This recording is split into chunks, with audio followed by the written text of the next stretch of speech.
And now chapter 85. Lord Krishna instructs Vasudeva and retrieves Devaki's sons.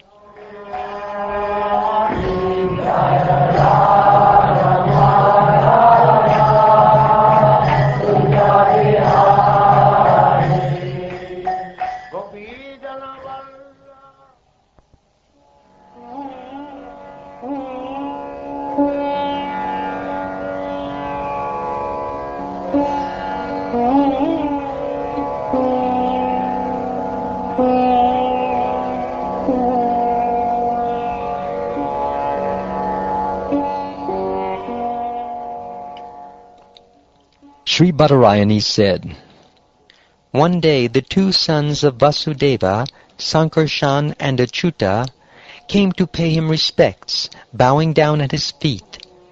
Vasudeva greeted them with great affection and spoke to them. Having heard the great sage's words concerning the power of his two sons, and having seen their valorous deeds, Vasudeva became convinced of their divinity. Thus addressing them by name, he spoke to them as follows. He said, O Krishna, Krishna, best of yogis, O eternal Sankarshan, I know that you too are personally the source of universal creation and the ingredients of creation as well. You are the Supreme Personality of Godhead, who manifests as the Lord of both nature and the Creator of nature, or Mahavishnu. Everything that comes into existence, however, and whenever it does so, is created within you, by you, from you, for you, and in relation to you. O Transcendental Lord, from yourself you created this entire variegated universe, and then you entered within it in your personal form as the Supersoul. In this way, O unborn Supreme Soul, as the life force and consciousness of everyone, you maintain the creation. Whatever potencies the life air and other elements of universal creation exhibit are actually all personal energies of the Supreme Lord, for both life and matter are subordinate to Him, and dependent on Him, and also different from one another. Thus everything active in the material world is set into motion by the Supreme Lord. The glow of the moon, the brilliance of fire, the radiance of the sun, the twinkling of the stars, the flash of lightning, the permanence of mountains, and the aroma and sustaining power of the earth, all these are actually you. My Lord, you are water, and also its taste, and its capacities to quench thirst and sustain life. You exhibit your potencies through the manifestations of the air as bodily warmth, vitality, mental power, physical strength, endeavor, and movement. You are the directions and their accommodating capacity, the all-pervading ether, and the elemental sound residing within it. You are the primeval, unmanifested form of sound, the first syllable, Om, and audible speech, by which sound, as words, acquires particular references. You are the power of the senses to reveal their objects, the senses presiding demigods, and the sanction these demigods give for sensory activity. You are the capacity of the intelligence for decision-making, and the living being's ability to remember things accurately. You are false ego in the mode of ignorance, which is the source of the physical elements. False ego in the mode of passion, which is the source of the bodily senses. False ego in the mode of goodness, which is the source of the demigods, and the unmanifest total material energy which underlies everything. You are the one indestructible entity among all the destructible things of this world, like the underlying substance that is seen to remain unchanged while the things made from it undergo transformations. The modes of material nature, namely goodness, passion, and ignorance, together with all their functions, become directly manifest within you, the supreme absolute truth, by the arrangement of your yoga maya. Thus, these created entities, transformations of material nature, do not exist except when material nature manifests them within you, at which time you also manifest within them. But aside from such periods of creation, you stand alone as the transcendental reality. They are truly ignorant who, while imprisoned within the ceaseless flow of this world's material qualities, fail to know you, the supreme soul of all that be, as their ultimate sublime destination. Because of their ignorance, the entanglement of material work forces such souls to wander in the cycle of birth and death. By good fortune, a soul may obtain a healthy human life, an opportunity rarely achieved. But if he is nonetheless deluded about what is best for him, O Lord, your illusory Maya will cause him to waste his entire life. You keep this whole world bound up by the ropes of affection, and thus when people consider their material bodies, they think, this is me, and when they consider their progeny and other relations, they think, these are mine. You are not our sons, but the very lords of both material nature and its creator, Mahavishnu. As you yourself have told us, you have descended to rid the earth of the rulers who are a heavy burden upon her. Therefore, O friend of the distressed, I now approach your lotus feet for shelter, the same lotus feet that dispel all fear of worldly existence for those who have surrendered to them. Enough. Enough with hankering for sense enjoyment, which makes me identify with this mortal body and think of you, the Supreme, as my child.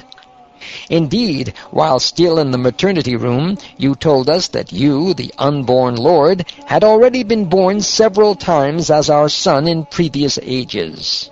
After manifesting each of these transcendental bodies to protect your own principles of religion, you then made them unmanifest, thus appearing and disappearing like a cloud.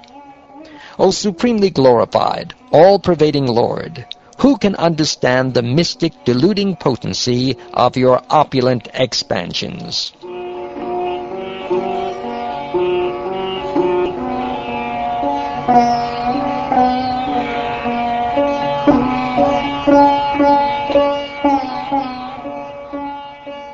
Having heard his father's words, the Supreme Lord, leader of the Sattvatas, replied in a gentle voice, as he bowed his head in humility and smiled. He said, My dear father, I consider your statements appropriate, since you have explained the various categories of existence by referring to us, your sons. Not only I, but also you, along with my respected brother and these residents of Dwarka, should all be considered in this same philosophical light, O best of the Yadus. Indeed, we should include all that exists, both moving and non-moving. The Supreme Spirit, Paramatma, is indeed one. He is self-luminous and eternal, transcendental, and devoid of material qualities. But through the agency of the very modes he has created, the one supreme truth manifests as many among the expansions of those modes. The elements of ether, air, fire, water, and earth become visible, invisible, minute, or extensive as they manifest in various objects. Similarly, the Paramatma, though one, appears to become many.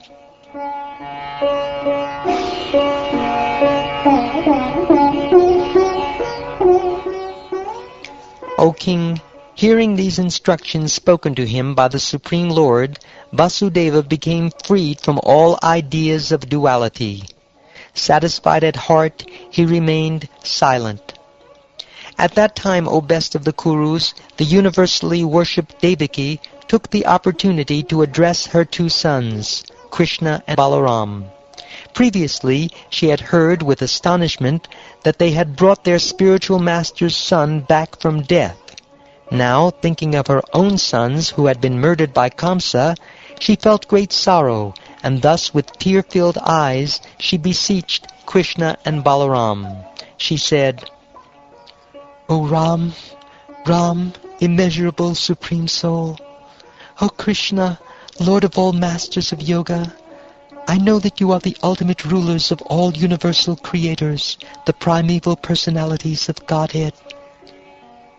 Taking birth from me, you have now descended to this world in order to kill those kings whose good qualities have been destroyed by the present age, and who thus defy the authority of revealed scriptures and burden the earth. O soul of all that be, the creation, maintenance, and destruction of the universe are all carried out by a fraction of an expansion of an expansion of your expansion. Today I have come to take shelter of you, the Supreme Lord. It is said that when your spiritual master ordered you to retrieve his long-dead son, you brought him back from the forefathers' abode as a token of remuneration for your Guru's mercy. Please fulfill my desire in the same way, O Supreme Masters of all Yoga Masters. Please bring back my sons who were killed by the king of Bhoja, so that I may see them once again.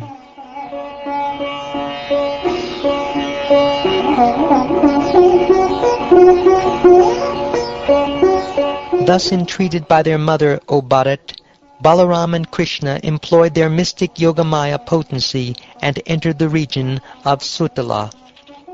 When the king of the Daityas, Bali Maharaj, noticed the arrival of the two lords, his heart overflowed with joy, since he knew them to be the supreme soul and worshipable deity of the entire universe, and especially of himself.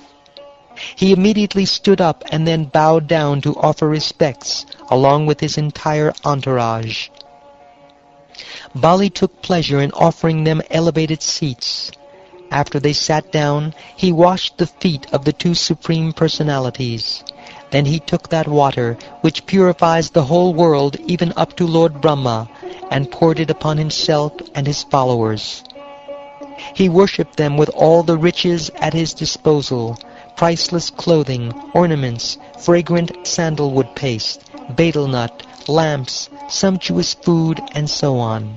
Thus he offered them all his family's wealth, and also his own self. Taking hold of the Lord's lotus feet again and again, Bali, the conqueror of Indra's army, spoke from his heart, which was melting out of his intense love. O king, as tears of ecstasy filled his eyes, and the hair on his limbs stood on end, he began to speak with faltering words. King Bali said, Obeisances to the unlimited Lord, Ananta, the greatest of all beings, and obeisances to Lord Krishna, the creator of the universe, who appears as the impersonal Absolute and the Supersoul, in order to disseminate the principles of Sankhya and Yoga. Seeing you lords is a rare achievement for most living beings, but even persons like us, situated in the modes of passion and ignorance, can easily see you when you reveal yourself by your own sweet will. Many who had been constantly absorbed in enmity toward you ultimately became attracted to you, who are the direct embodiment of transcendental goodness, and whose divine form comprises the revealed scriptures. These reformed enemies include Daityas, Danavas, Gandharvas, Siddhas, Vidyadharas, Charanas, Yakshas, Rakshasas, Pishachas, Bhutas, Pramatas, and Nayakas, and also ourselves and many others like us. Some of us have become attracted to you because of exceptional hatred, while others have become attracted because of their mood of devotion based on lust. But the demigods and others infatuated by material goodness feel no such attraction for you. What to speak of ourselves, O Lord of all perfect yogis? Even the greatest mystics do not know what your spiritual power of delusion is or how it acts. Please be merciful to me, so I may get out of the blind well of family life, my false home, and find the true shelter of your lotus feet, which selfless sages always seek. Then, either alone or in the company of great saints, who are the friends of everyone, I may wander freely, finding life's necessities at the feet of the universally charitable trees. O Lord of all subordinate creatures, please tell us what to do and thus free us of all sin. One who faithfully executes your command, O Master, is no longer obliged to follow the ordinary Vedic rites. O Bali Maharaj, during the age of the first Manu, the sage Marichi had 6 sons by his wife Urna. They were all exalted demigods, but once they laughed at Lord Brahma when they saw him preparing to have sex with his own daughter. Because of that improper act, they immediately entered a demoniac form of life, and thus they took birth as sons of Hiranyakashipu. The goddess Yogamaya then took them away from Hiranyakashipu, and they were born again from Devaki's womb. After this, O king, Kamsa murdered them. Devaki still laments for them, thinking of them as her own sons. These same sons of Marichi are now living here with you. We wish to take them from this place to dispel their mother's sorrow. Then, released from their curse and free from all suffering, they will return to their home in heaven. By my grace, these 6, Smara, Udgita, Parishbanga, Patanga, Shudrabrit, and Gurni, will return to the abode of pure saints.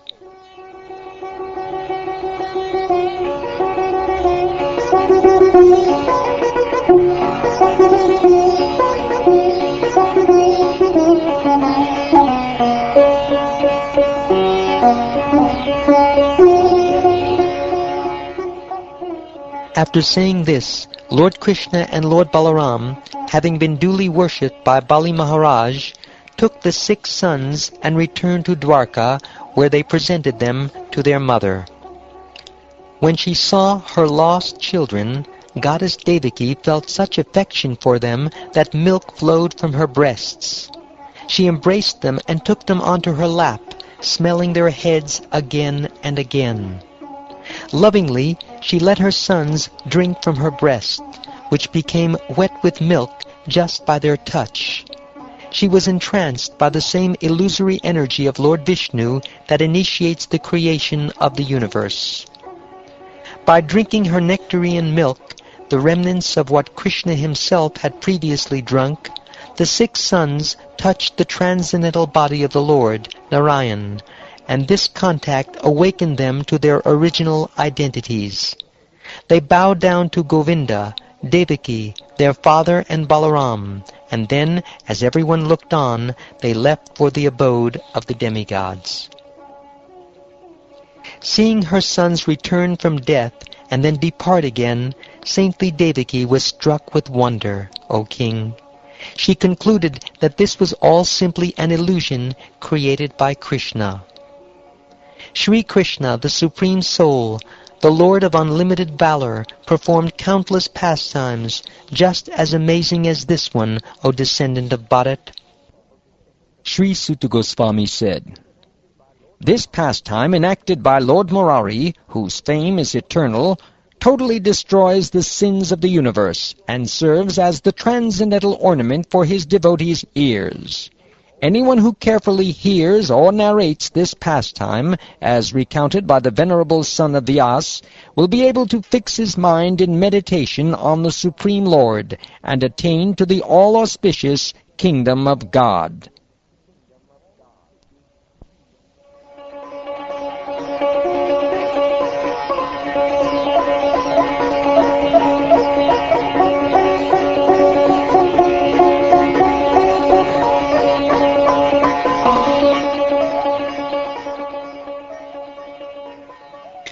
Thus ends the 85th chapter of the 10th canto of the Srimad Bhagavatam, entitled Lord Krishna Instructs Vasudeva and Retrieves Devaki's Sons.